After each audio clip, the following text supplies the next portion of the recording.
Zone foot en image de cas Christian Koum qui déclare d'ailleurs dans les colonnes de ce journal Zone foot, merci à la réalisation. Je souffre d'une fracture du rachis lombaire avec section de la moelle épinière et ce depuis quasiment 4 ans. Vous me dites, Michel Atiba, bonsoir. Bonsoir à vous Fabrice, tout à fait. Le jeune Christian Koum qui a officié pendant pratiquement 12 ans comme arbitre au niveau de la Ligue régionale du Centre se rendait, n'est-ce pas, dans une désignation, notamment la 11e journée du championnat régional de football du Centre. L'équipe de foot d'Akonolinga recevait la sélection, la formation d'Idriss Carlos Kameni Foundation, c'était à Akonolinga.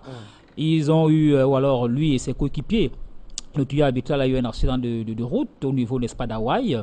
Et puis, c'était en 2016 jusqu'à aujourd'hui, ce jeune arbitre est toujours sur une chaise pratiquement roulante. Ce qui a attiré notre attention sur ce fait, c'est que jusqu'à présent, ce cas n'a jamais été porté à l'attention de la Fédération camerounaise de football, encore moins des autorités administratives de la région du Centre ou alors du gouvernemental du Cameroun. Donc nous avons été touchés et frappés par ce cas-là. Nous avons décidé, n'est-ce pas, d'aller l'interviewer et il a eu le courage de nous dire exactement de quoi souffre-t-il. Vous l'avez si bien dit, les médecins sont bien placés pour pouvoir expliquer, n'est-ce pas, ce que cela signifie.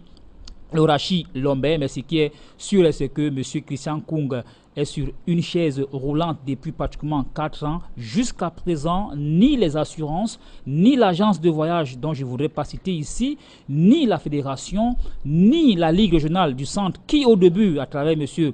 Saint-Fabien Vogo, a supporté une partie des charges à l'hôpital, mais juste une petite partie, et après, l'arbitre, n'est-ce pas, a supporté de lui-même et sa famille toutes les charges jusqu'à aujourd'hui. Ça fait 4 ans aujourd'hui. On a voulu, n'est-ce pas, porter cette affaire à l'attention du grand public pour qu'on essaie un peu d'analyser ensemble, n'est-ce pas, la situation de cet arbitre qui est dans les mêmes conditions, dans la même situation que celle, n'est-ce pas, de M. Gérard Fourceau, que nous connaissons parfaitement. Quelques mois du côté du Cameroun, pourtant l'association camerounaise des arbitres de football qui est peut-être chargée de jouer le gendarme pour ce cas de figure devrait servir à un moment donné, Michel, on se dit, de relais. Malheureusement, nous l'avons posé justement cette question, vous faites bien de relever également cet aspect. M. Koum a été clair là-dessus. Eh bien, la CAF, qui est l'association camerounaise des arbitres de football, n'a pratiquement rien fait. Il est même allé un peu plus loin en disant que la CAF le voit mourir à petit feu sans toutefois réagir. Ça nous a personnellement touché. Je rappelle encore que c'était une interview.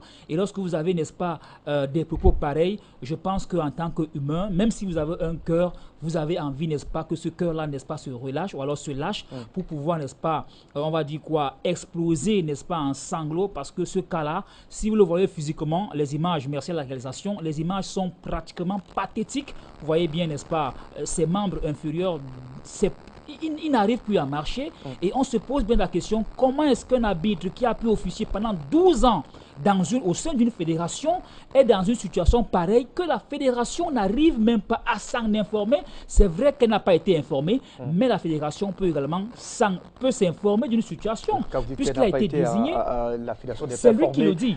Alors que ça fait plus de 4 ans qu'il n'officie pas, quand on sait quand même que vous ne pouvez pas être à ce niveau si vous n'êtes pas enregistré dans un certain nombre de choses. Donc, vous qui êtes, parfois on sortira peut-être par là, Michel, est-ce qu'il y a peut-être de la lueur d'espoir pour le cas Koum? Est-ce que, à votre niveau, on a pu contacter les autorités pour une prise en charge forcément dans les jours à venir? Nous avons justement interrogé le concerné sur la question.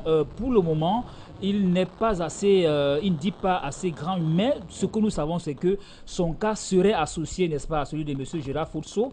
Vous savez très bien que Gérard Fourceau, selon le diagnostic des médecins, il pourrait, n'est-ce pas, retrouver la mobilité de ses membres en Inde. C'est le cas avec M. Koum, dont les médecins disent que son mal a une solution, et cette solution, c'est une évacuation sanitaire, n'est-ce pas, du côté de l'Occident, du côté de l'Occident, voilà, en Asie, si vous le voulez bien, puisque nous parlons de l'Inde, pour pouvoir, n'est-ce pas, retrouver pratiquement toutes ses sensations, puisqu'il le dit, il n'a plus les sensations de ses membres inférieurs, il ne ressent plus rien du tout. Je ne voudrais pas entrer en profondeur. Donc il lance un appel aux autorités administratives, gouvernementales, sportives pour, n'est-ce pas, qu'on lui vienne en aide afin qu'il puisse voyager, être évacué pour pouvoir trouver, n'est-ce pas, toute la mobilité de ses membres du côté de l'Occident. Merci à vous, Michel Ateba, pour ce service, on le dira, rendu à ce brillant arbitre donc, qui est en nette difficulté. On espère effectivement qu'au travers de nos voix, eh bien, les autorités responsables, en tout cas du sport du côté du Cameroun, vont forcément réagir pour ce cas afin que la vie puisse être donc donnée.